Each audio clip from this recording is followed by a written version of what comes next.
Hello, it's Gammy again. I was thinking about phones, iPhones, telephones, different kinds of phones over the years.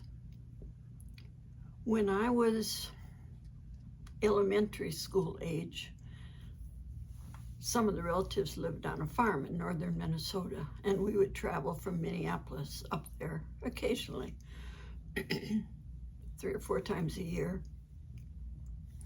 And I was remembering that my aunt's house where we stayed had a phone on the wall. And it was an 8-party phone. And each family party member had a different ring. 2 shorts, 2 longs, a long and a short, whatever. And when the phone rang and it wasn't my aunt's ring, many times we'd say, "Oh, that's Mrs. So-and-so down the road." And we'd pick up the phone and we'd listen. We could listen in on her conversation. And we could not connect us to a number. But we couldn't until she was done with her conversation and the line was free and clear. Imagine sharing your phone ID, no security, with 7 other families. And then after that, they had, and we had, a rotary phone on the wall that was 1 or 2 parties. And then after that, of course, we went to the regular phone. And now today, everybody has a phone in their pocket. It's an iPhone. And there are no parties. Well, I don't know. Are there any parties listening in? Also, in those days, we had 1 car if we were fortunate, but we lived on a bus line or a streetcar line, so we didn't have to have a car. But when we went up to the farm, we just had the 1 car. And in our home, we had 1 bathroom, and there were 6 of us. We had 1 TV. Not until I was in high school. And then it was a black and white, and we had to use rabbit ears on top of it for the antennas. There was no remote control. If you wanted to, I think there was only 1 station, so I was going to say if you get up and change the station. No, I think there was only 1 station. But at any rate, to turn it off and on, you had to get up and go over to the TV. There was no remote controls.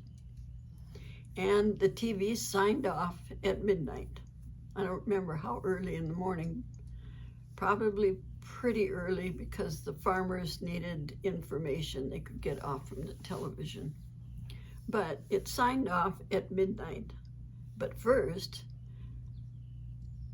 they played the national anthem, and you saw the American flag filling up the whole screen. And that was our patriotic end to the day if we were watching the TV. I remember that milk was delivered to our house, and it was only on quarts. We couldn't get half gallons or anything at the time. You'd get 2 quarts. And there was a milkman that delivered it to our doorstep and took away the empty bottles. And if you cut your lawn, a lot of people didn't. It was a push mower, and we used a push mower for many years until I was in high school again. A haircut was only $2, but most people just cut their own hair.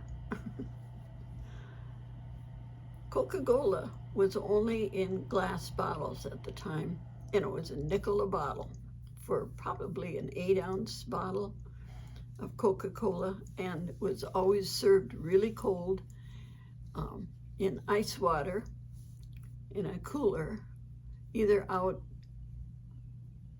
outside on the porch of the grocery or inside, but it was always nice and cold, but wet. The bottle was always wet.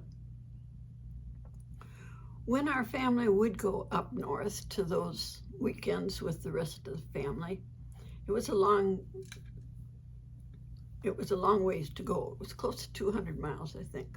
We went to Wadena. It seems all of the car towns that I'm familiar with up north had Native American names. It was Duluth, Bemidji, Wadena, Osseo. They were all, and we went to Wadena. And when we would travel, there was no fast food to stop if the kids got hungry. There was no restrooms to stop if the kids needed that. So you can imagine how we took care of that. But my mother always packed in the front seat so she could control ring bologna, a knife to cut it with, and soda crackers. That was our probably noontime meal on the way. And I just remember that was always the meal that we ate in the car. And my mother was the person that was in charge of the food, just like at home in the kitchen. It's so much fun to remember all these things because I'm living them again. And I had a happy childhood, and just going back and thinking about all these things makes me happy.